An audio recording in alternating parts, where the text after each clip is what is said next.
सभी बच्चे अपने कल्याण के स्वरूप में, मूल स्वरूप में स्थित हो जाए।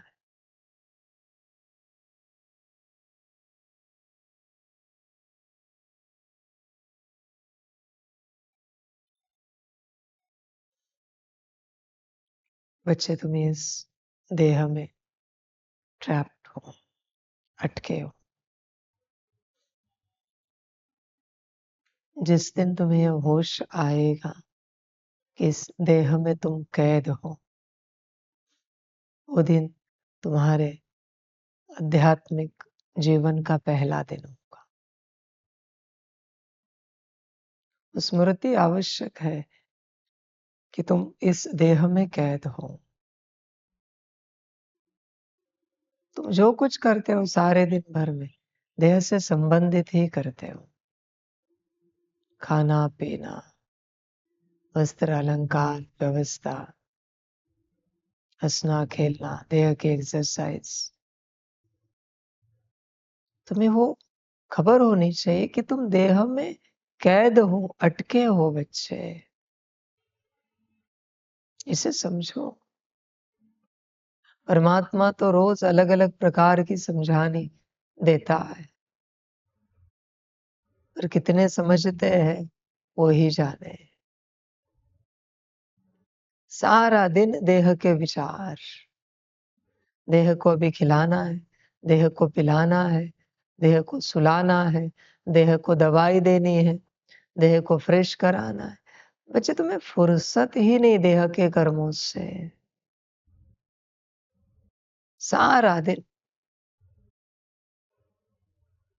देह का दर्द, देह का आराम, देह का विश्राम, फिर उस देह का जो नाम है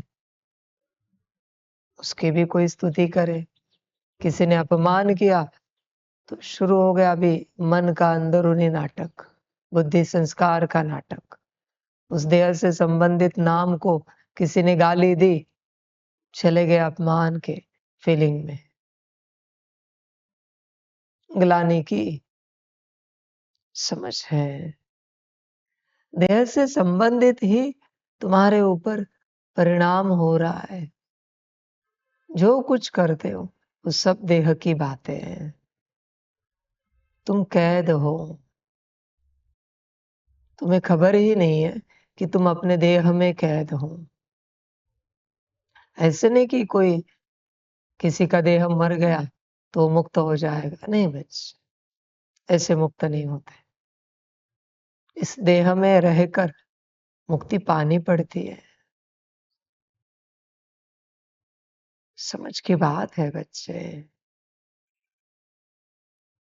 आत्मा मुक्ति में जाती है, देह मुक्ति में नहीं जाता। और जो करना है इस देह में रहकर करना है। जैसे संतों ने कहा है, याची देही याची डोळा, पाहिन मी माझ्या मुक्तीचा सोहळा। मना इसी देह से, इन्हीं आंखों से मैं मेरे मुक्ति का उत्सव देखूंगा। समझ है, तुम कैद हो तुम्हारे देह में। अरे इसमें नमक कम है, वो सब्जी में तीखा कम है, ये इतना अच्छा नहीं बना। सब देह आत्मा से संबंधित, स्वयं से संबंधित विचार चलता भी कब है सारे दिन भर में तुम्हें? सब देह की बातें, सारी की सारी। देह के लिए सब्जियां खत्म हो गई, लेके आ जाओ। फल खत्म हो गए, लेके आ जाओ। अनाज खत्म हो गया, लेके आ जाओ। आत्मा का सब कुछ खत्म हुआ है, कब लाओगे? शांति खत्म हो गई, पवित्रता, सुख, प्रेम, शक्ति, आनंद, ज्ञान, अष्ट शक्तियां, दिव्य गुण सब खत्म हो गया आत्मा के स्टॉक से। भरोगे कब आत्मा का स्टॉक? समझ की बात है बच्चे। तुम्हारा ध्यान देह पर होने कारण तुम देह की बातों में ही सुख खोज रहे हो। देह से संबंधित किसी भी बात में कोई सुख शांति नहीं होती, कोई खुशी कोई आनंद नहीं होता, वो भ्रम है। उसे माया कहा जाता है। भोजन करके आनंद मिला, सब माया है। अच्छी नींद हुई, खुशी मिली, माया है। देह से संबंधित हर कर्म में जो तुम्हें अनुभूति हो रही वो सब भ्रम है बच्चे। सब कुछ आत्मा से संबंधित होता है।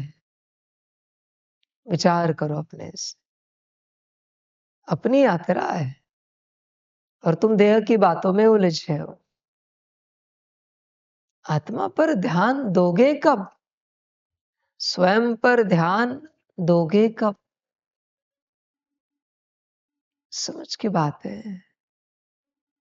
देह को भूलकर कभी अपनी अवस्था में बैठने का मन नहीं होता। वो कॉन्शियसनेस सितारे के अंदर जाए और उसी अवस्था में हम स्थिर रहे।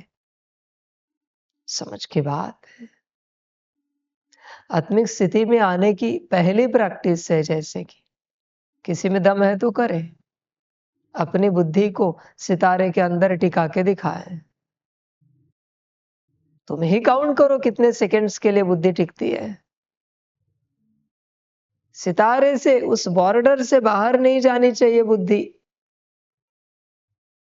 सितारे के बॉर्डर से बाहर बिल्कुल नहीं जानी चाहिए। उसी के अंदर बुद्धि, ना उसी में घूम रहे। जैसे किसी एक कमरे में घूमते हैं, किसी एक हॉल में, किसी स्थान में, गार्डन में घूमते हैं, तो वहां पर ही ध्यान होता है। वैसे सिर्फ सितारे में ध्यान है अंदर। पहली प्रैक्टिस है। समझ है। मैं कोई कराऊंगा नहीं, जिसको करनी है करे, नहीं करनी मत करे। बुद्धि उसी के अंदर रहे। उसके बाहर माया है। उसके बाहर जब भी बुद्धि आएगी मायावश हो जाएगी। भल ट्रांसलाइट के सामने बैठे हो, पर ट्रांसलाइट के चित्र में भी बुद्धि नहीं आनी चाहिए। कोई बुद्धि से परम धाम में परमात्मा को याद करता है तो बुद्धि उस परमात्मा में ही रहनी चाहिए। उसकी किरण भी नहीं दिखनी चाहिए, परम धाम भी नहीं दिखना चाहिए। बुद्धि उसी ही परमात्मा में टिकनी चाहिए, जिस निराकार स्वरूप, बिंदी स्वरूप परमात्मा को आप याद कर रहे हो। उसके जो पॉइंट्स है उसके बाहर भी नहीं आनी चाहिए, उसी के अंदर। तब बुद्धि शुद्ध होती है। यात्रा है, ऐसे करके नहीं चलता कुछ भी। सब समझना पड़ता है। समय प्रति समय परमात्मा सारी शिक्षाएं देता है, पर सभी धारण नहीं करते, क्योंकि माया में अटके। 5 स्वरूपों का अभ्यास करते तो क्या बाहर से 5 स्वरूप देखने से अनुभूति होगी? बुद्धि उसी में रहनी चाहिए। अनादि कहा तो उसी में, आदि कहा तो स्वयं की अवस्था को नारायण स्वरूप में फील करना चाहिए कि मैं आत्मा अभी नारायण स्वरूप में बैठी हूं। मैं आत्मा पूज्य स्वरूप, मैं आत्मा पूज्य स्वरूप में बैठी हूं, ना कि बुद्धि में मेरे पूज्य स्वरूप का चित्र आ रहा है। उस चित्र का क्या करेंगे? नारायण स्वरूप के चित्र का क्या करेंगे? बुद्धि में अनादि स्वरूप आ रहा है, उसका क्या करेंगे? अनुभूति अंदर होनी चाहिए। 5 स्वरूप, ब्राह्मण स्वरूप भी ऐसे, फरिश्ता स्वरूप भी ऐसे। ऐसे नहीं कि सामने फरिश्ता दिख रहा है, फरिश्ता स्वरूप बोला तो उस फरिश्ते से क्या मिलेगा फिर? अनुभूति तो यहां होनी चाहिए, वहां बाहर अनुभूति करके क्या मिलेगा? समझ की बात है। देह से फुर्सत मिले तब करो। देह से फुर्सत ही नहीं है किसी को भी, बस माया में उलझे हैं सारे।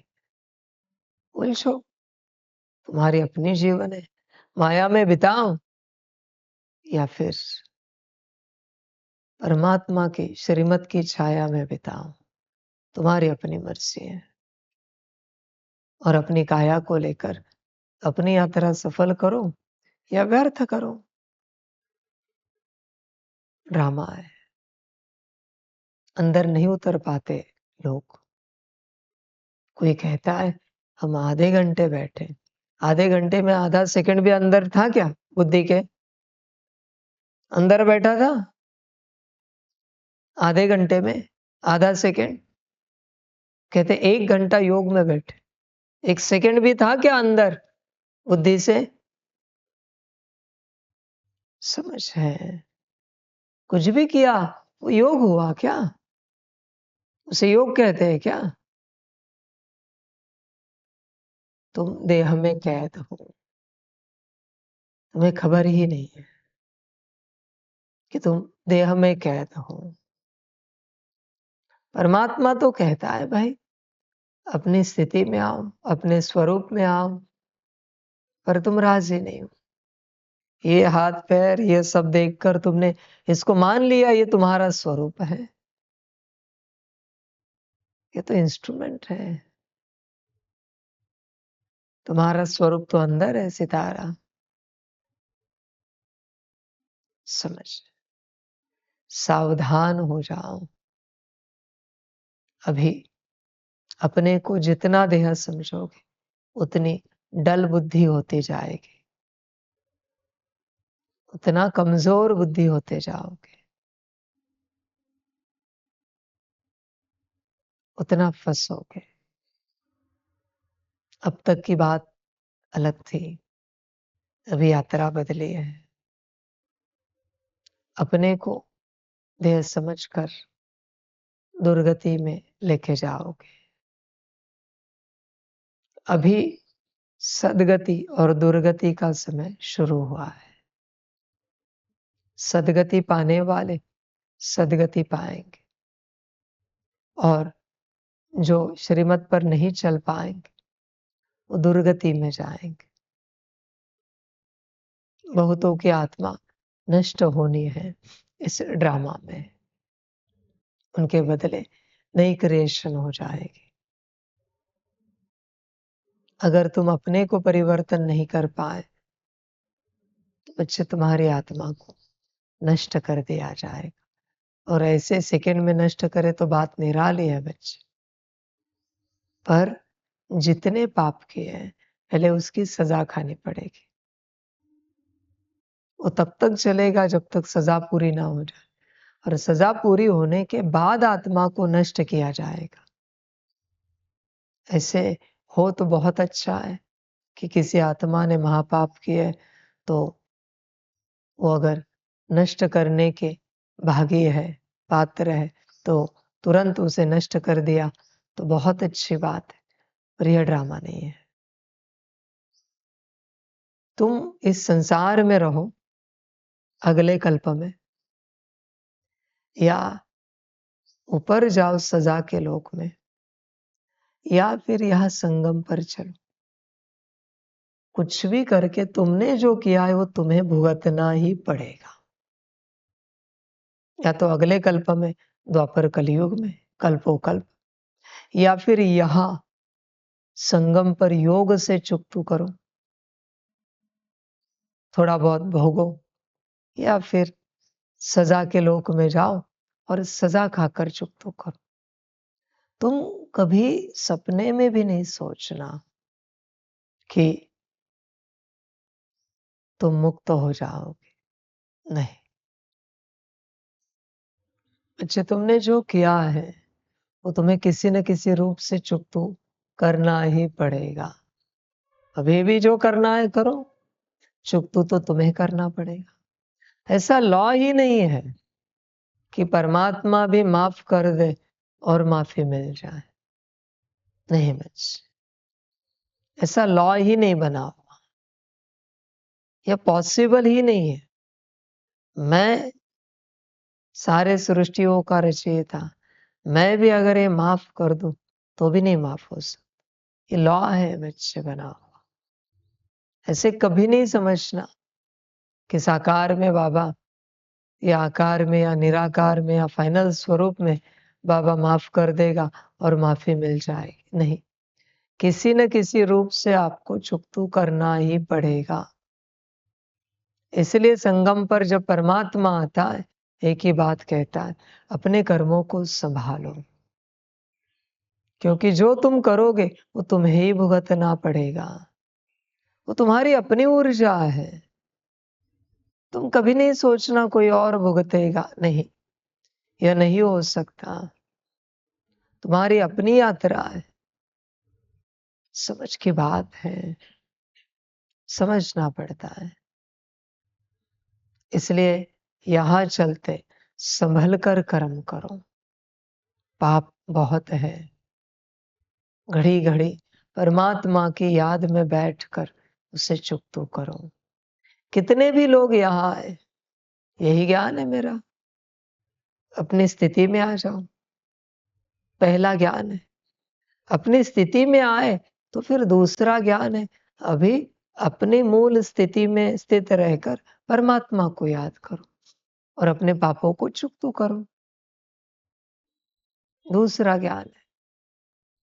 पाप चुकतो हो गए काफी, फिर मैं तीसरा ज्ञान देता हूं, सकाश, और अपने कार्मिक अकाउंट सेटल करो। फिर मैं सकाश अच्छे से हुआ तो चौथा ज्ञान देता हूं, अभी मन बुद्धि संस्कार गुण शक्तियां दिव्य गुणों की क्लीनिंग करो, फिर चार्जिंग करो। अपने पास ऊर्जा भर के रखो परमात्मा की, मन में, बुद्धि में, संस्कार में, गुण शक्तियां दिव्य गुणों में। उसके बाद तुम पढ़ाई शुरू करो।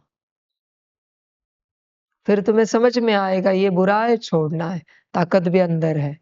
ये अच्छा है, ये धारण करना है, धारण हो जाएगा, ताकत है अंदर। ये स्टेप्स है। फिर जब तुम पढ़ाई कर रहे हो गुण शक्तियां दिव्य गुणों की, अभी उन गुणों को, उन शक्तियों को, दिव्य गुणों को दृष्टि में लाना है, बोल में लाना है, कर्मों में लाना है और अपने दिव्य संस्कार बनाओ इन गुणों के, शक्तियों के, दिव्य गुणों के। सिंपल ज्ञान है परमात्मा का, बहुत सिंपल। सबकी अपनी यात्रा है, होश में आना पड़ता है। ऐसे थोड़ी कि सिर्फ याद में बैठे तो हो गया, सिर्फ आत्मिक स्थिति की तो हो गया, सिर्फ सकाश दिया तो हो गया। ऐसी यात्रा नहीं होती। यह पद्धति है। और यह पद्धति भी मैं किसको सिखाता हूं? समझ आता है। 1 साल तक जब कोई आज्ञाकारी बनता है, तब मैं उसे ज्ञान देना शुरू करता हूं कि तुम ऐसे करो। अभी मैंने बता दिया आपको, करके दिखाओ, दम है तो मनमत से। होता है क्या देखो। तुम्हें क्या लगा तुम ऐसे ही कुछ करोगे? ऐसे सब नहीं होता। एक गुरु के पास 4 मित्र जाते हैं। उसमें से जो 3 मित्र थे, उनकी अपनी एक-एक समस्या थी। किसी की शारीरिक थी, किसी की मानसिक थी, किसी की आर्थिक थी। और ये जो चौथा मित्र था, उसकी चारों समस्या थी, पारिवारिक भी थी। तो इसने क्या युक्ति लड़ाई? कंडीशन एक ही थी कि एक एक ही प्रश्न पूछ सकता है किसी भी बात का, सारे नहीं। तो पहले ने अपना शारीरिक प्रश्न रखा।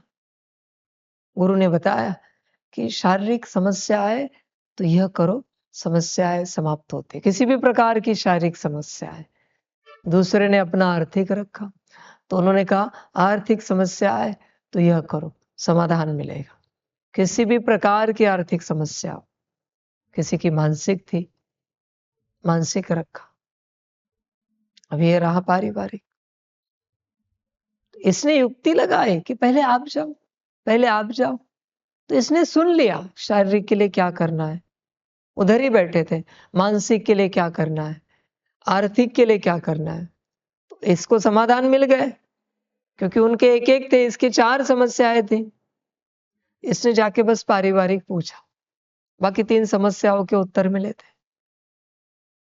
घर आया, समाधान करने की कोशिश की, नहीं हो रहा था। और जिसको बताया था शारीरिक समस्याओं के लिए, उसको समाधान मिला।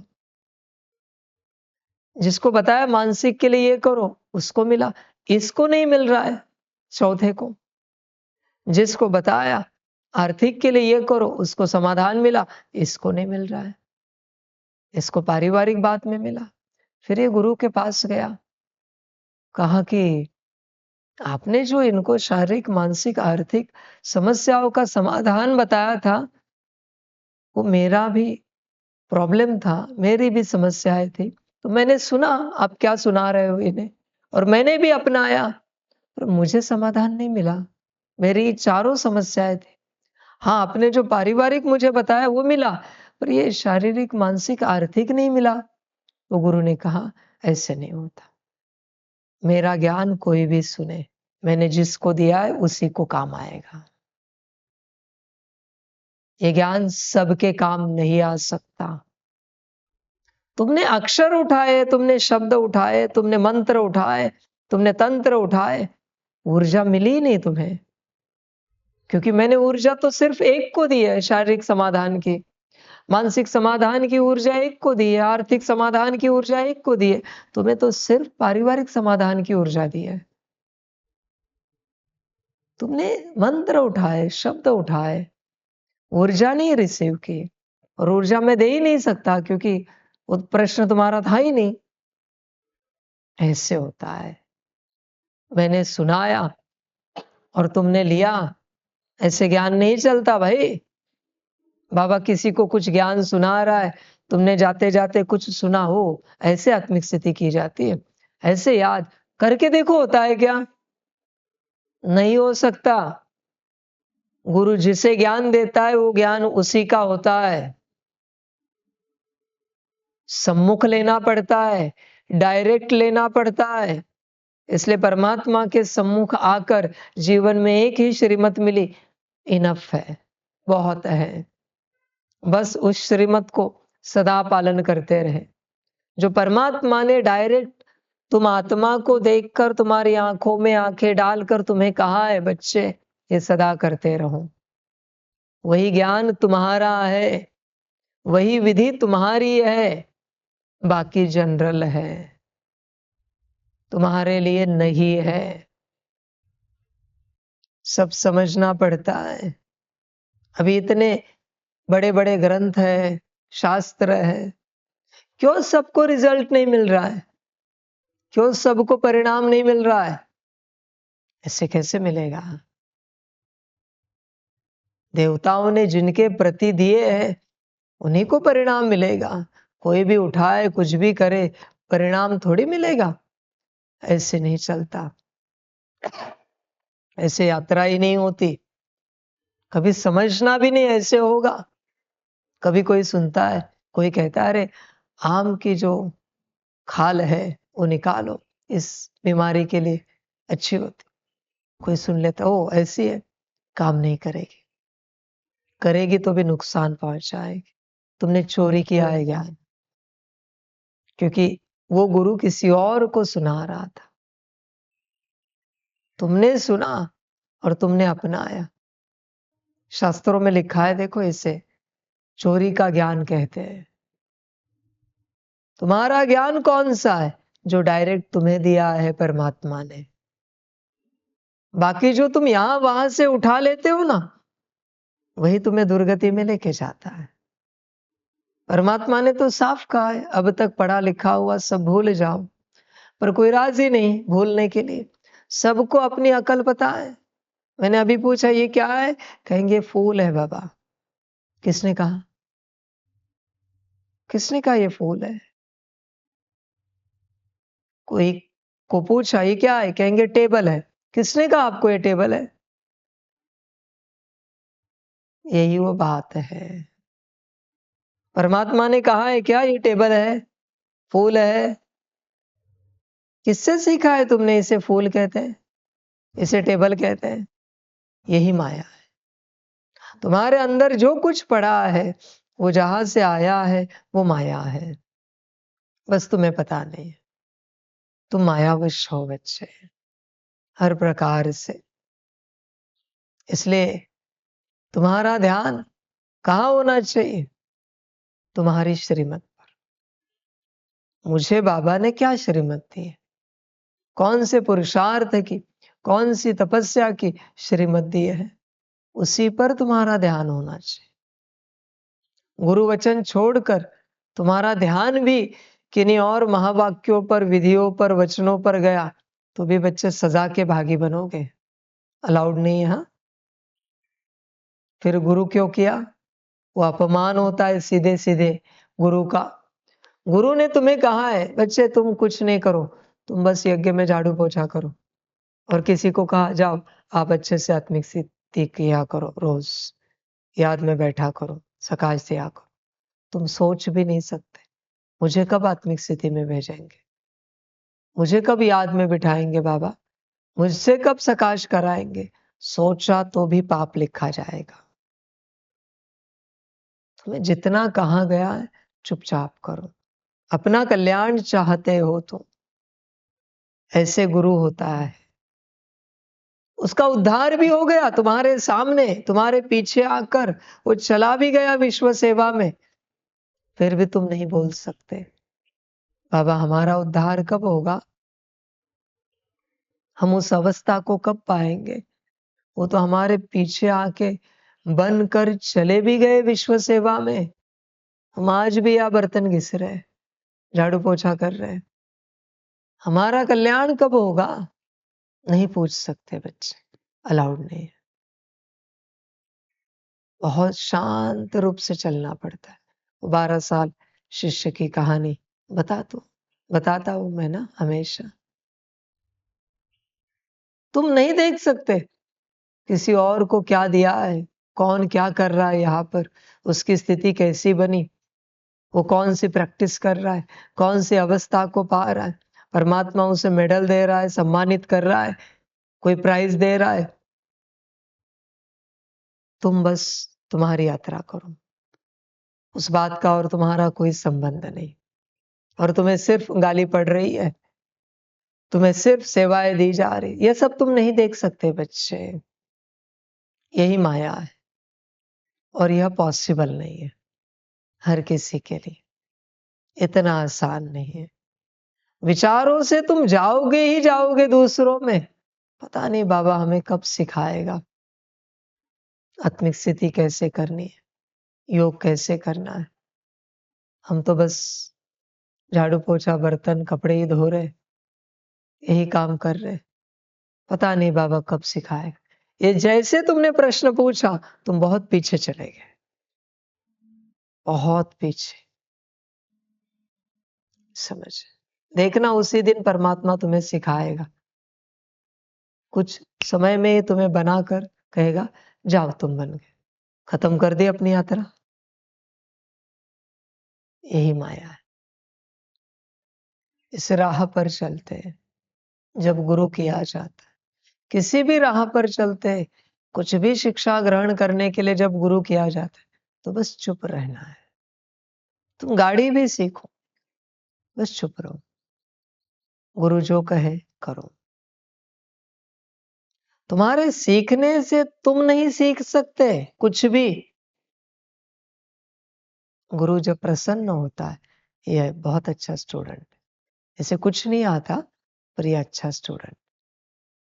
जिस दिन वो कहता है इससे बहुत दिन हो गए गाड़ी चलानी नहीं आती पर ये अच्छा स्टूडेंट है, जिस दिन उसने कहा उसने अपनी ऊर्जा ट्रांसफर कर दी। आप उस गुरु से भी बेहतर ड्राइविंग करने वाले बनोगे क्योंकि उसकी कृपा हो गई। इसी को कहते हैं गुरु कृपा। वो कहता है 2 महीने से ये आ रहा है मेरे पास, इसे नहीं चलानी आती पर अच्छा स्टूडेंट है। 2 महीने से कोशिश कर रहा है, कुछ नहीं सीख पाया पर बहुत अच्छा स्टूडेंट। ऊर्जा ट्रांसफर हो गई। गुरु कृपा से ही सब होता है। यहां भी इस राह पर चलते तुम्हें क्या लगा तुम आत्मिक स्थिति में आ जाओगे, 8 घंटे का योग करोगे, सकाश दोगे, सारी धारणाएं करोगे, गुण शक्ति या दिव्य गुणों के संस्कार बनाओगे, तुम बन जाओगे? नहीं बन सकते।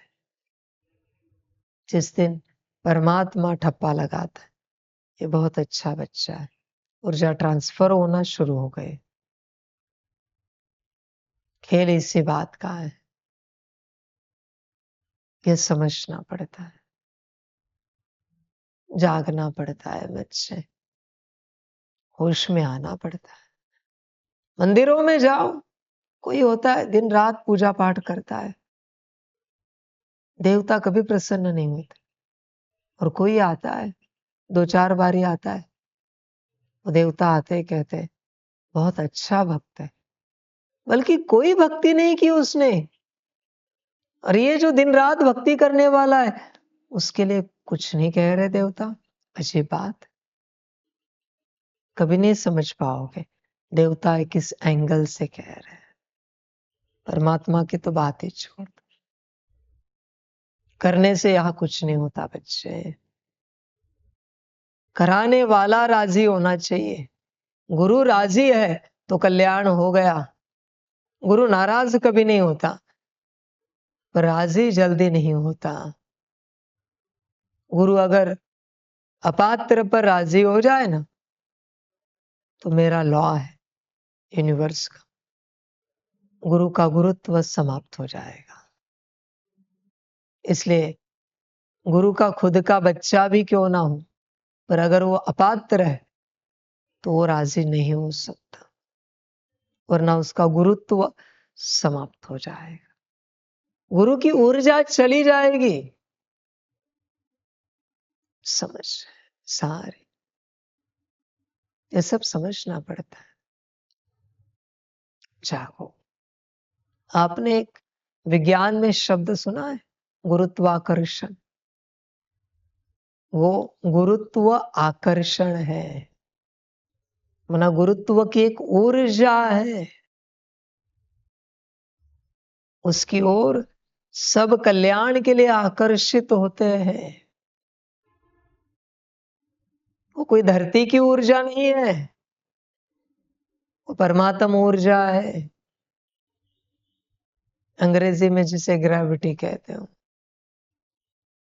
समझ है बच्चे, गुरुत्व की ऊर्जा है। जागो। दूसरे का ज्ञान उठाकर कुछ नहीं होगा,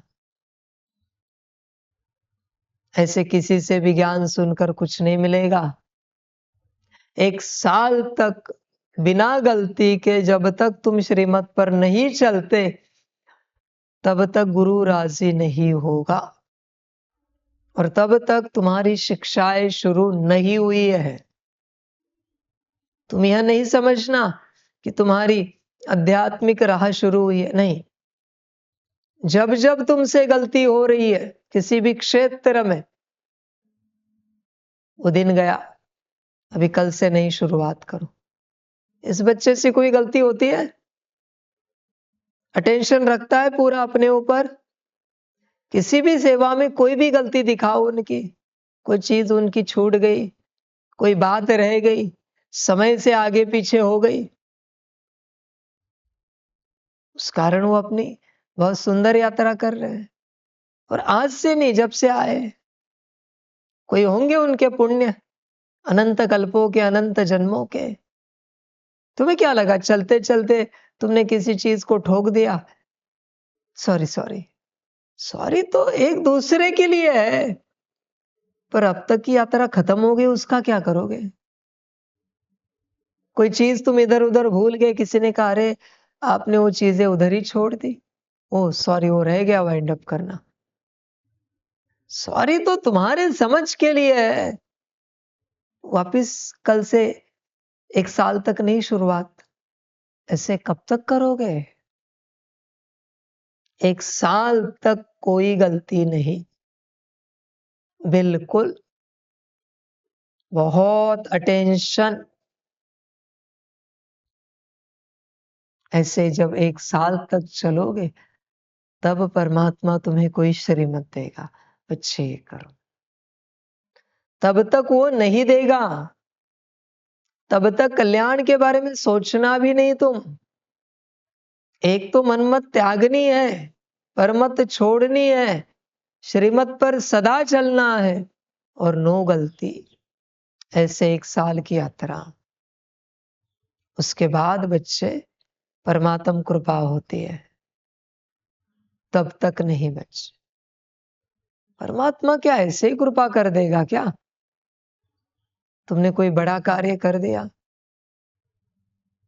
कोई आया, किसी ने बड़ी प्रॉपर्टी जमीन जायदाद सेवा में लगाई, कोई आया, किसी ने कहा बाबा मैं 24 घंटे योग कर सकता हूँ, सकाश दे सकता हूँ, और वो दे रहा है, तो क्या परमात्मा प्रसन्न हो जाएगा इन बातों से? नहीं, उसकी अपनी धारणा है,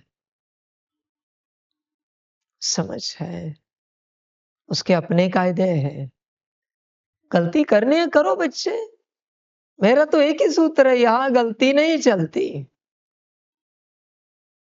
जहां तक गलती करोगे सब शून्य होगा, वापिस वहां से नहीं शुरुआत। कब तक करोगे इससे? कब तक चलोगे? और तुम्हें भी पता है समय थोड़ा रहा है, समझ, जागना पड़ता है, होश में आना पड़ता है। जैसे कल भी वो बच्चा, दादा आपको कह रहे थे किचन में, दादी ये वाइंड अप करे, लगे हाथ धुलवा दे, माया गई नहीं अब तक बर्तन धोने की। शांत बैठे, अपनी स्थिति में बैठे, याद में बैठे, सकाश दे, नहीं ना। फिर बाबा बोले तो बुरा लगता है, अपने से कहते ही क्यों? इन्होंने कभी कहा है दादी बर्तन धोए, दादी ये करे, दादी वो करे?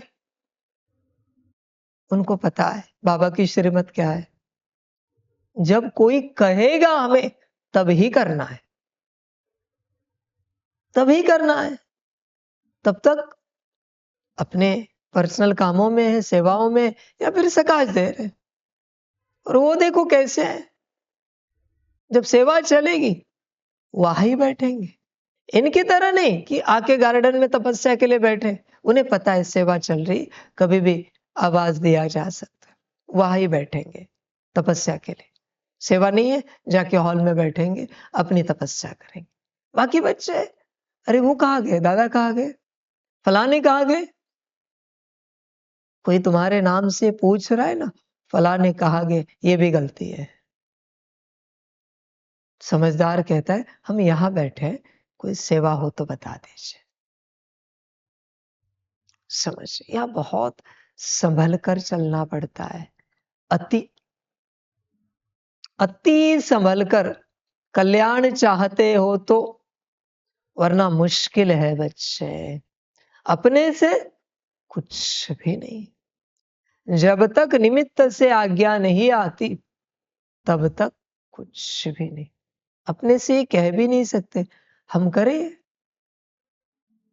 समझ, ध्यान में रखना, तुम्हारे मन में भी आया ना तो भी तुम पीछे गए, वो दिन खत्म, कल से शुरुआत करेंगे नहीं। ये दादी बोलती तो हम कर देते, आया ना मन में, ये दादाजी कहते तो हम कर देते, खत्म हो गई यात्रा, अभी कल से नई शुरुआत करो। मन में भी नहीं ला सकते, ये करे वो करे, ऐसे करे वैसे करे। मन से तुम आत्मिक स्थिति भी नहीं कर सकते, याद में भी नहीं बैठ सकते, कुछ नहीं कर सकते। सिर्फ आपको एक सकाश का है कंबाइंड स्वरूप में 24 घंटे, बाकी मन से तुम कुछ नहीं कर सकते। अगर कल्याण चाहते हो तो, नहीं चाहिए तुम्हारी मर्जी। बहुत बच्चे क्या करते हैं पता है, यहां वहां से ज्ञान उठाते, हाँ दादी जी ने उनको कहा था ऐसे करना है, अरे पर तुझे कहा था क्या? वो तो उनको कहा था कैसे करना है। हाँ जनरल इंस्ट्रक्शन दी है कि इस चीज की ये बात है, तो कोई भी करे तो इस प्रकार से करे, तो बात निराली। बहुत संभल कर चलना पड़ता है यहाँ पर, अति, तब कल्याण होगा, वरना फंस हो गए। ऐसे ही गधे की तरह चलते रहोगे बोझ ढोते रहोगे और अंत में गधे की तरह चिल्लाओगे, यहां यहां करके कल्याण नहीं हुआ। समझ रहे? फिर रोना नहीं भाई, परमात्मा तो सब क्लियर करता है, किसी भी बात को पीछे नहीं रखता। समझदार एक बार सुन लेता है, सदा के लिए समझ जाता है, उसे समझदार कहा जाता है। ऐसे नहीं कि भूल गया, सॉरी वो हमें याद नहीं रहा, सॉरी हम भूल गए। यहां गलती चलती ही नहीं, गलती की सब मिट्टी शून्य। समझ है? अपना कल्याण करने के चक्कर में गलतियों से बचो, वरना दुर्गति हो जाएगी, जिंदगी ऐसी कट जाएगी। अब तक तो बच्चे भी नहीं बने हुए। मैंने कहा ना उस दिन 1 साल लगता है। 1 साल तक जब कोई आज्ञाकारिता में चलता है तब मैं उसे बच्चे के रूप में स्वीकार करता हूं। 2 साल तक जब कोई आज्ञाकारिता में चलता है तब मैं उसे स्टूडेंट के रूप में स्वीकार करता हूं।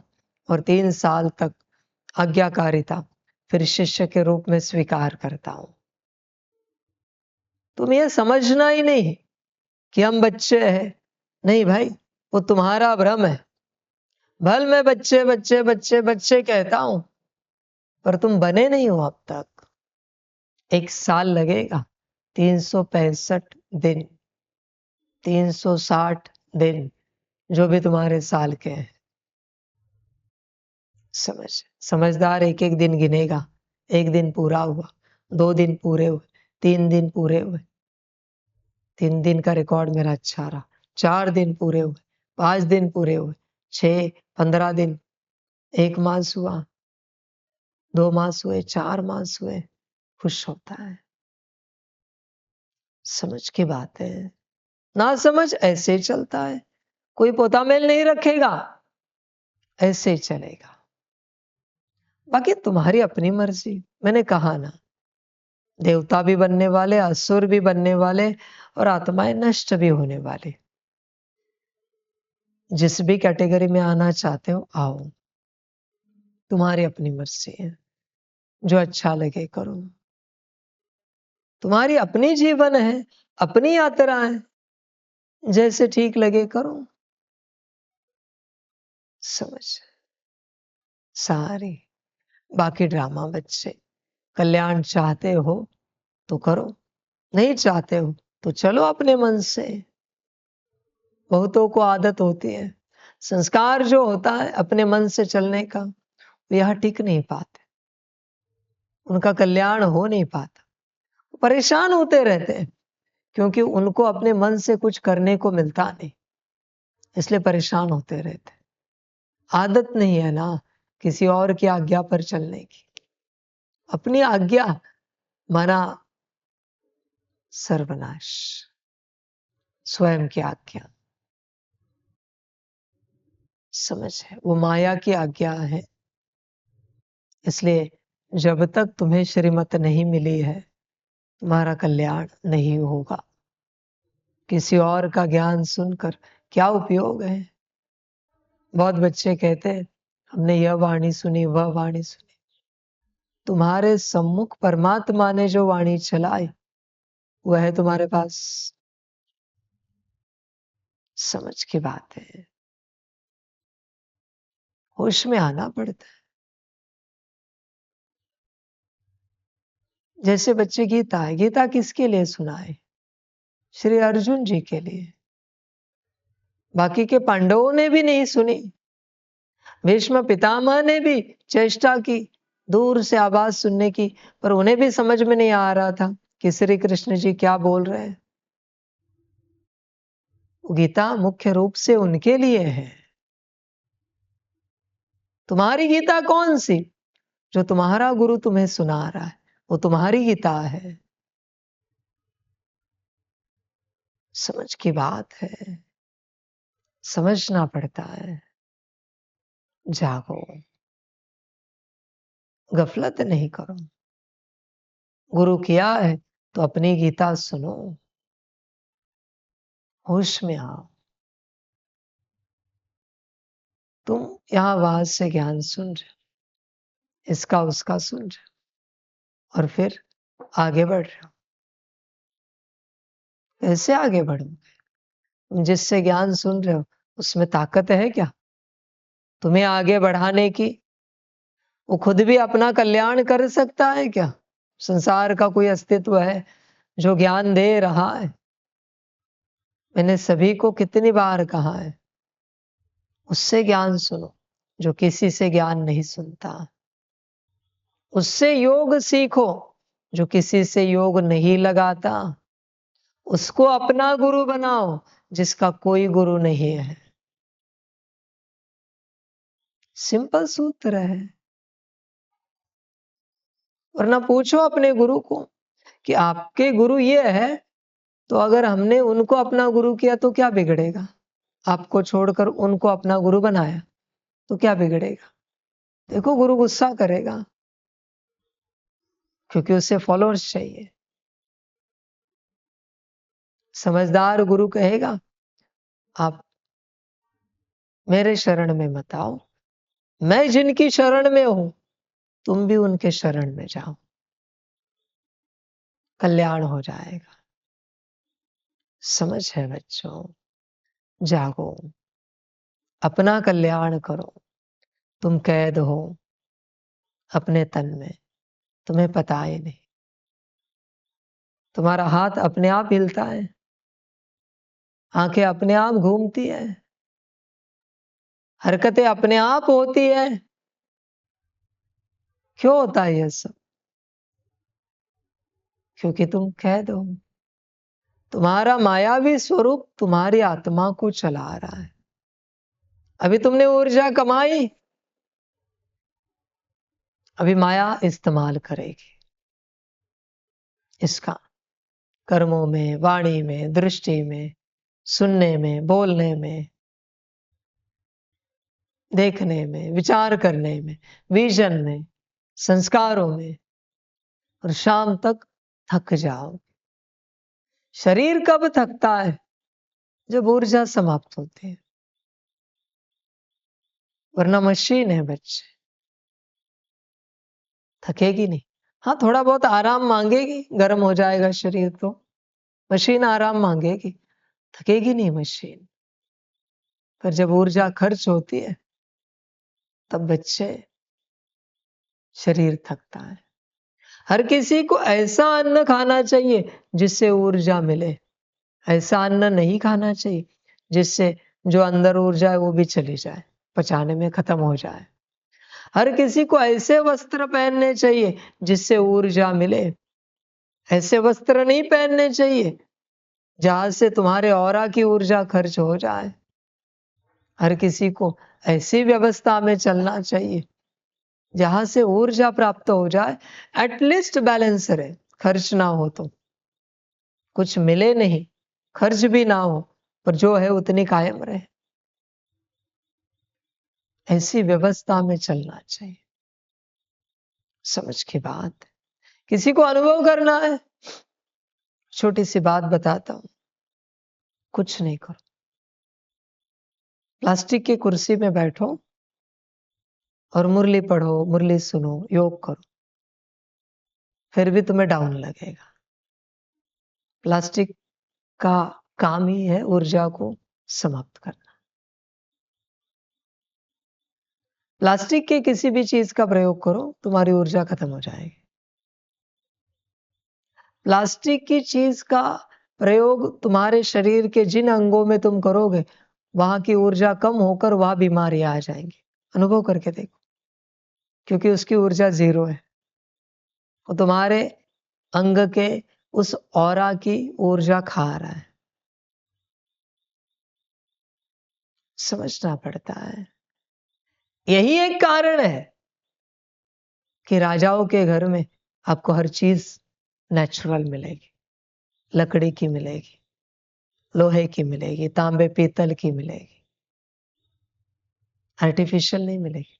किसी भी राजा के घर में प्लास्टिक की कुर्सी दिखाओ, प्लास्टिक का टेबल दिखाओ, प्लास्टिक का चम्मच ग्लास दिखाओ, नहीं मिलेगा। पॉसिबल ही नहीं है। आप बच्चे रहे हो ऊपर व्हाइट हाउस, राजा का घर, थी कोई प्लास्टिक की चीज उनके घर में?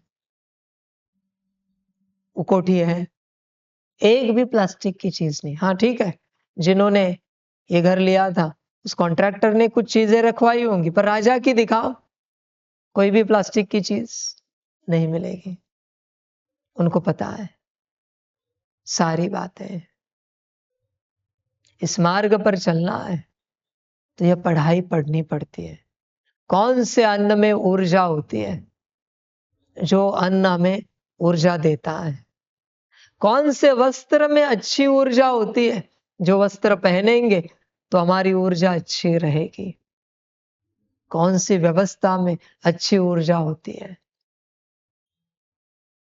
जिस व्यवस्था में हम रहेंगे तो ऊर्जा अच्छी रहेगी, फिर तुम तपस्या कर पाओगे। तुम्हारी सारी ऊर्जा खाई जा रही है हर प्रकार से। पुराने जमाने में आश्रमों में सारे घर लकड़ी के, घास के क्यों होते थे? हाई ऊर्जा की घास है वो, हाई ऊर्जा की लकड़ियां है वो। समझ रहे हैं? सारे तपस्वी बढ़ के झाड़ के नीचे बैठकर तपस्या क्यों करते हैं? क्योंकि वो पेड़ सबसे ज्यादा इथर ऊर्जा एमिट करता है। ऑक्सीजन नहीं, इथर ऊर्जा। जब दिमाग ना चले, पेड़ के नीचे जाकर बैठो। वो भी कौन से पेड़? आर्टिफिशियल नहीं है। आम का पेड़ है, बड़ का झाड़ है, पीपल है, जामुन है, जैसे नेचुरल है। नीम है, औदुंबर वृक्ष है। बुद्धि चलना शुरू हो जाएगी, ब्लॉकेजेस खत्म हो जाएगी। बस उसकी छाव में बैठे हो, कुछ नहीं किया। समाधान भी मिलते हैं, शारीरिक, मानसिक, आर्थिक, पारिवारिक, सामाजिक, सिर्फ पेड़ की छाव में बैठने से। ये ताकत है। परमात्मा ने सब रखा है, पर तुम रहते हो एक फ्लैट में, ब्लॉक में, घर में, जहां सब फ्लैट हो जाता है तुम्हारा। सब संसार को अच्छे से बदला है ताकि ये ना चले। समझ है? ये तुम रिसर्च करो, मेरे पास तो सब बात है, मैं क्यों बताऊं? ये सब बताने के लिए मैं नहीं आया। कौन से अन्न की ऊर्जा अच्छी है, कौन से वस्त्र की ऊर्जा अच्छी है, कौन सी व्यवस्था में चलना चाहिए, समझ की बात है सारी। होश में आना पड़ता है। तुम तपस्या करना चाहते हो तो तुम खोजो, मैं क्यों बताऊं? मेरा काम है तुम्हें बताना थोड़ा बहुत, बाकी रिसर्च तुम करो। मैं कोई निवाला बनाकर खिलाने के लिए नहीं आया हूं, मैं सिर्फ बताने आया हूं क्या खाना है क्या नहीं खाना है, मर्जी तुम्हारी। समझ की बात है। और जब तक इन सभी प्रोग्रामिंग से आत्माएं बाहर नहीं निकलती, तब तक बुद्धि ऊपर नहीं उठेगी, कल्याण नहीं होगा। हर प्रकार से तुम कैद हो, हर बात में तुम कैद हो।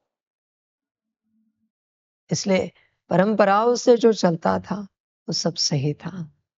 विज्ञान ने प्रोग्रामिंग करके जो बदल दिया वो सब गलत है। सब कुछ गलत है, समझना पड़ता है। तुम्हारे घर के पेंट भी तुम्हारी ऊर्जा खा रहे हैं, तुम्हारे घर की हर चीज तुम्हारी ऊर्जा खा रहे। घर ऊर्जा देता है, आज वही घर हर किसी की ऊर्जा ले रहा है। हर वस्तु बनी है ऊर्जा देने के लिए आत्माओं को, पर वही वस्तु अभी आज आत्माओं से ऊर्जा ले रही है। क्योंकि जो मन में आए कर रहे, जैसे मन में आए कर रहे, सब समझ की बात है। कैद हो हर प्रकार से, तुम्हारी बुद्धि भी कैद हो, तुम्हारी बुद्धि भी कैद है और तुम भी कैद हो। हर बात में। इसलिए परमात्मा कहता है अब तक पढ़ा लिखा हुआ सब भूल जाओ, पर तुम भूलते नहीं। बाकी ड्रामा बाप क्या कहे, तुम्हें लगता है यही सच है? परमात्मा ने तो साफ कह दिया, झूठी माया, झूठी काया, झूठा सारा संसार। समझ की बात है सारी, पर तुमने यही सच मान लिया, खिचड़ी कर दी अपने जीवन की, सत्यानाश कर दिया जीवन का। मायावी सारी बातें सच मानकर जागना पड़ता है, होश में आना पड़ता है। आ सकते हो तो आओ, जागो, कैद हो अपने तन में। कितने जागेंगे ड्रामा जाने, कितने होश में आएंगे ड्रामा जाने। ड्रामा है वंडरफुल। बाकी बाप क्या कहे, तुम्हें जैसे ठीक लगे करो, जो ठीक लगे चलो उस पर। कल्याण करना हो तो करो, नहीं करना है तो मत करो, जो तुम्हें अच्छा लगे करो। वंडरफुल ड्रामा है, तुम्हारी अपनी मर्जी है, श्रीमत सब कुछ है, मनमत से जो चाहेगा। अगर मैंने किसी को श्रीमत नहीं दी है और उसने मुरली भी पढ़ी तो भी ड्रामा पाप लिखता है, पाप। किसी को श्रीमत मिली है कि एक बार मुरली पढ़ो रोज की, उसको लगा आज बहुत अच्छी मुरली, और एक बार पढ़ते, दूसरी बार जो पढ़ी उसको पाप लिखा गया। अब सोचोगे अजीब बात है, परमात्मा के महावाक्य ही पढ़े ना, पर मनमत अनुसार पढ़े, इसलिए पाप लिखा जाएगा। तुम्हें समय दिया है 4 बजे अमृत वेले उठो, तुम्हारा मन हुआ 3:30 बजे उठते हैं ना, पाप लिखा जाएगा। 4 बोला है ना, 4 माना 4। समझ है भाई? ऐसे कैसे 3:30 को उठ सकते हो? किसी को कहा जाओ नमाज शाम में सकाश दो 6:30 को, किसी ने कहा बाबा फ्री है अभी, हम 6 बजे जा सकते, पूछ भी कैसे सकते हो? तुम तेरी मत पर मुझे चलाना चाहते हो क्या? तुम्हारी मत पर कि परमात्मा तुम्हें आज ही करे, हाँ 6 बजे तुम जा सकते हो। कल्याण सिर्फ श्रीमत में है, कल्याण न मुरली में है, न योग में है, न धारणा में, न सेवा में है। कल्याण सिर्फ श्रीमत में है। समझ? ऐसे भी आगे चल के बच्चे आएंगे, आप देखना, जो कभी वाणी नहीं सुनेंगे, श्रीमत दूंगा, न कभी योग में बैठेंगे, न कोई इतनी बड़ी ऊंची धारणाएं होंगी, बेसिक धारणाएं होंगी, न कभी सेवा करेंगे, फिर भी नंबर 1 में जाएंगे। क्यों? क्योंकि श्रीमत अनुसार पूरी यात्रा की अपनी। बाकी सब भ्रमित है, मुरली में कल्याण, योग में कल्याण, धारणाओं में, सेवा में कल्याण, ये सब भ्रम है। कभी तुम्हें पता ही नहीं चला श्रीमत में कल्याण। समझ की बात है। बाकी ड्रामा है, जिसका भाग्य होगा श्रीमत पालन करे, नहीं होगा ना करे, एक साथ। बाकी ड्रामा। सभी का कल्याण, सभी बच्चों को बाप की पदम गुणा, याद प्यार, शिव प्रभात और नमस्ते। सदा खुश रहो, मौज में रहो, आनंद में रहो और अपना कल्याण करो। वाह बच्चे वाह। ओम शांति। बच्चों के रूहानी माता पिता, बाप दादा को पदम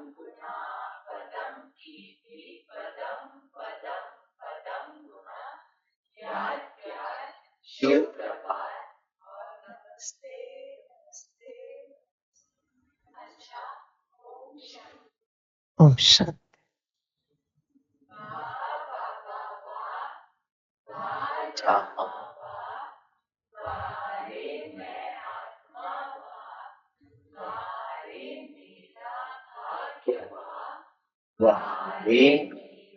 ईश्वरीय परिवार वारे में स्वराज्य अधिकारी आत्मा। अच्छा, मेरा बाबा, मीठा बाबा, प्यारा बाबा, पदम गुना, पदम गुना, पदम गुना, शुक्रिया बाबा, शुक्रिया बाबा, शुक्रिया बाबा। अच्छा, ओम शांति।